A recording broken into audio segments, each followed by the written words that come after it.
Many thanks, and thanks to all of you for sending in so many questions here. I'm afraid we can't take more, but great engagement from everyone. So there is a definition of rationality that is accepted in economics, and if you stick to that definition, then people are definitely not rational. That's how Daniel Kahneman put it, explaining his research on human behavior. So what are the pitfalls for investors, and how can you avoid those pitfalls? Our next speaker is walking the talk. He is portfolio manager and CEO of SKAGEN. Please welcome Stein Svalestad.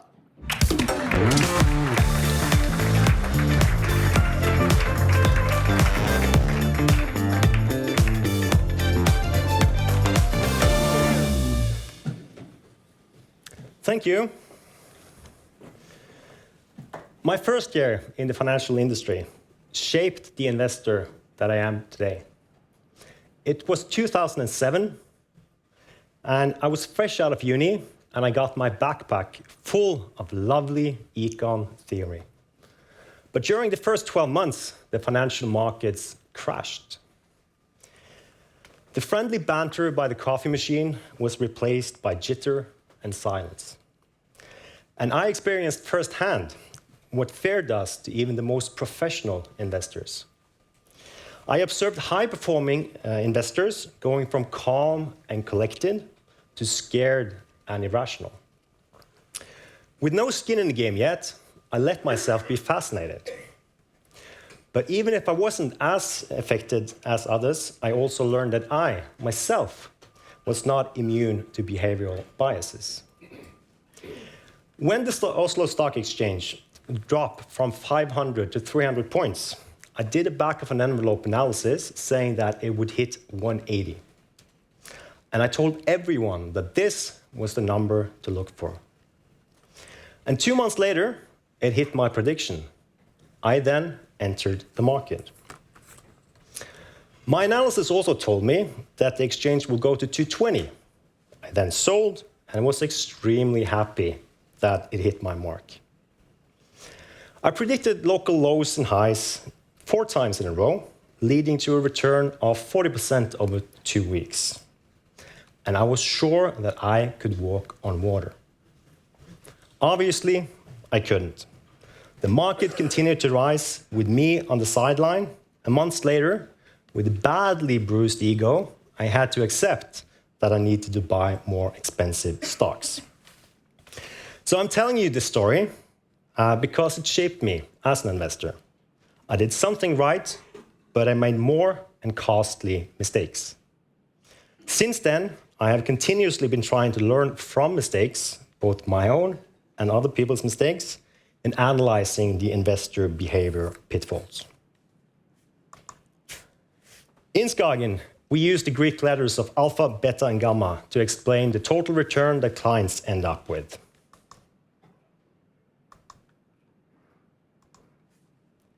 Beta represents the market return. Alpha, the excess return created by investing differently than the market. And gamma, the possible gains or losses for the end client, but not being invested in the whole period or switching from one investment to another. And the way we read this concept is that alpha is for the investment professionals, investing according to a specified mandate that also ensures that they are invested for the full period. Clients, however, they choose when and in what to invest, which gives them a different return compared with being invested in the same product for the full period, here then represented by gamma. And we can illustrate this by using SKAGEN's oldest fund, SKAGEN Växt, as an example. SKAGEN Växt was incepted some 31 years ago, and since then has yielded an annual return of 13.5%. The benchmark return in the same period is 11. So we say that the beta here is 11% and the alpha is 2.5. But importantly, gamma, on the other hand, is depending on how clients have been trading the fund in the period. And the reason we use these categories is that there are different decisions in play here. thereby also different pitfalls, and then also importantly solutions on how to avoid them in each category. But before we dig into how we can avoid these investment pitfalls, we must first define what constitutes a mistake and understand why we're doing them. So what is a mistake? I think it's easy and also normal to define an investment that yielded negative absolute or relative return as a mistake. And if that is the case, then any effort of avoiding that negative yielding returns would be the response. I would, however, argue that it's not as simple. Investments are normally not made in isolations, and investors should optimize total portfolio rather than individual positions. So this means that we should evaluate possible mistake in a context. But in which context? And I have two examples that illustrates this. Siri mentioned that I also am a portfolio manager in SKAGEN. I manage 5 fund of funds called SKAGEN Select, and they were incepted in 2017. These funds differ in their equity allocation and hence also risk. SKAGEN Select 60, for example, consists of 60% equities and 40% fixed income. And we've been very clear in our communication that we don't apply any tactical overlay. This also means that the equity allocation should be more or less constant over time, which also means that the differences in returns between equity and fixed income means that the portfolio would need to be rebalanced frequently. But given the fact then that equity have outperformed fixed income since 2017, was rebalancing this portfolio a mistake? From an absolute level, yes. A 60-40 portfolio rebalanced annually since 2017 has about 120 basis points lower annual return compared to a non-rebalanced portfolio. However, this non-rebalanced portfolio would have had much higher equity allocation and thus also risk. Importantly also, they would breach the fund mandate. But despite this higher potential return, I never received a question from a client about rebalancing and seeing it as a mistake.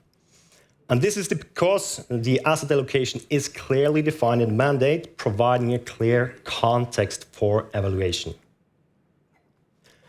Another example, which is also very common, is taking one position in the portfolio and evaluate this in isolation. And this, I believe, we are all guilty of from time to time, either in our own portfolios or when evaluating other portfolio managers. But if you take one portfolio of, say, 40 positions and single out the worst performer, can we then say it was a mistake to invest in that one? Again, I would argue that we can't. We can only evaluate this in the context of why that investment was made in the first place. Maybe that position was simply a diversifier to something else in the portfolio which has been very strong. And why do we dwell on this? Well, because I would argue that an investment mistake or pitfall occurs when there is a significant discrepancy between the investment thesis and the actual outcome. And the implication of this is that we cannot simply evaluate based on outcomes or performance. We must evaluate the outcome in the context of the investment thesis. So we should define what we expect from every investment, but this is hard work and it takes a lot of discipline. So why do we make mistakes?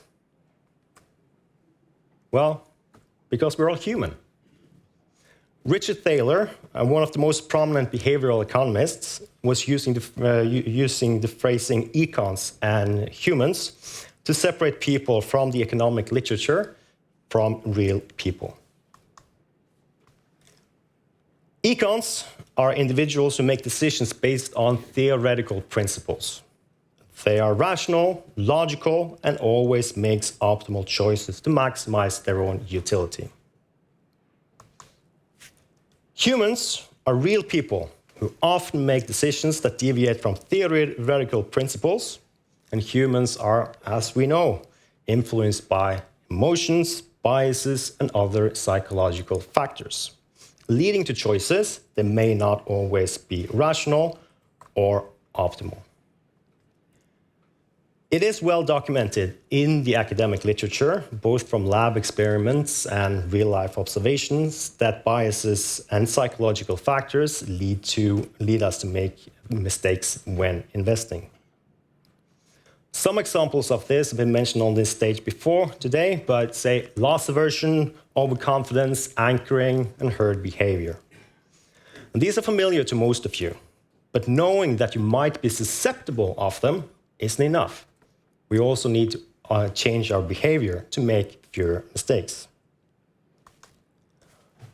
Now stepping back to the concept of alpha, beta, gamma, and the separation between clients on one side and investment professionals, or the ones investing on other behalves, on the other. And let's start with clients, or end investors. What is the cost of their current behavior? One proxy of this comes from the American research of Dalbar. They have since 1994 measured the effect of investors to buy, sell, switch in and out of mutual funds over short and long-term timeframes. The results constantly show that the average investor earns less, and in many cases much less, than mutual fund performance reports would suggest.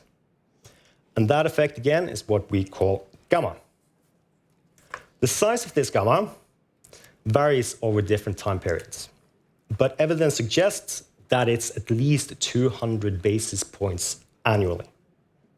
And it turns out that the average fixed income investor is no better than the average equity investor. And some of these 200 points is due to cost, but most of it is a result of timing efforts gone bad. The difference between the average investor and the benchmark is especially prevalent when markets drop. And this suggests that the mistake these investors are doing is not acting according to their own investment thesis, if they have an investment thesis at all. For us working in the industry, we see this pattern often. In periods in which markets are going up, more money is flowing into riskier mutual funds, but as soon as markets turn, so do flows.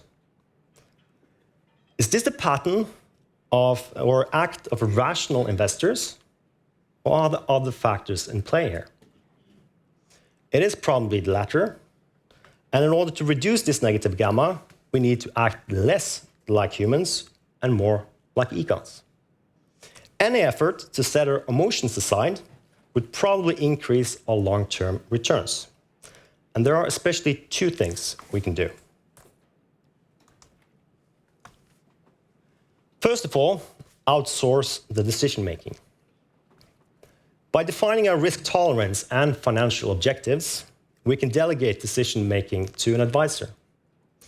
Acting within predefined boundaries, an advisor can make decisions more rationally and less emotionally. Vanguard's 2022 study highlighted that behavioral coaching is the most critical factor in adding value to clients, and estimating its worth to around 200 basis points annually. And then referring back to the research by Dalbar I mentioned earlier, this implies that using an advisor can fully eliminate that negative gamma. And second, document your strategy. If you prefer not to use an advisor, one way to approach investing more rationally is to write down your investment strategy. This acts as a contract with yourself, reminding you of your original intentions. It can help reduce the likelihood of making impulsive decisions during market volatility. And think of this a little bit like a New Year's resolution, which is very popular these days. The chances of sticking with it increases significantly if you share it with someone. If we then turn to investment professionals or portfolio managers, so what can they do to reduce the probability of behavioral pitfalls? As I mentioned earlier, I manage 5 fund of funds. In these, we blend SKAGEN's own funds with complementary externally managed funds. And when we're deciding which externally managed funds to include, we follow a comprehensive manager selection process. So therefore, I would also like to analyze the potential pitfalls of investment professionals from a manager selection perspective. And within a simplified manager selection framework, we analyze performance, people, process, and philosophy. And performance is typically the starting point. And ideally, we want to see a fund outperforming over most periods. However, a key pitfall is to ensure that we analyze the performance in the correct context. Comparing performance to a headline benchmark is often misleading, and as the benchmark may not fully reflect the manager's investment universe. But despite this, many investors hesitate to invest in a fund that has recently underperformed. And looking out in the room, how many of you have recently invested in a fund that has underperformed for the past 3 years? Probably not many, but maybe you should. Because a portfolio manager's skill isn't solely reflected in excess return. And this goes both for underperforming and outperforming managers. But when it comes to philosophy and process, as I mentioned, this is where the professional investors really deviate from the less professional ones. And documenting the philosophy and process is crucial for communicating to clients what to expect from their investments, aiding to their diversification efforts. Equally important, it helps investors act more rationally, like econs, rather than emotionally. Like the rebalancing example I mentioned earlier, it reduces the number of available choices, helping to avoid pitfalls. However, this is only effective if one is disciplined in applying the process. Turning then to people, I remember from when I started doing manager selection that I assumed that if you had smart and experienced people applying a sound process and philosophy, then you should be in a good position to outperform the market. I quickly learned that that was not the case, and especially after being a portfolio manager myself. Because it turns out that, no surprise, people are human. And as mentioned, humans are affected by emotions. And proxies of this can be the reduction of relative risk in a fund that has recently grown in assets under management, or a sudden peak in turnover in an underperforming fund. But in my opinion, the strength of the managers should be measured by the strength of their organizations. And by strength there, I don't mean size. I mean the organization's ability to understand what the manager is doing and only evaluate based on how the manager is applying the stated process. And I believe this is one of the reasons why research is suggesting that there might be a boutique asset management premium. So for investment professionals, the organization around the manager would need to be the econ. In a similar way, as clients can be more like econs by using an advisor. So the best way to avoid investor pitfalls is to find someone that can ensure that you apply the most important traits in investing, which is to be disciplined and stick to your beliefs. As I mentioned earlier, I learned early in my career that none of us are immune to biases. One thing I did right was that I communicated my beliefs to someone. However, my mistake was becoming overconfident, and without any further plans on how to act, I ended up losing by doing nothing. This is an experience I'm pretty sure that I share with others. The key here is to analyze and learn from mistakes. So I challenge you all to find a story in which you were susceptible to biases. Analyze it and identify how you could have improved. Hopefully this exercise will enhance your future decision-making and investments outcome. Good luck and thank you.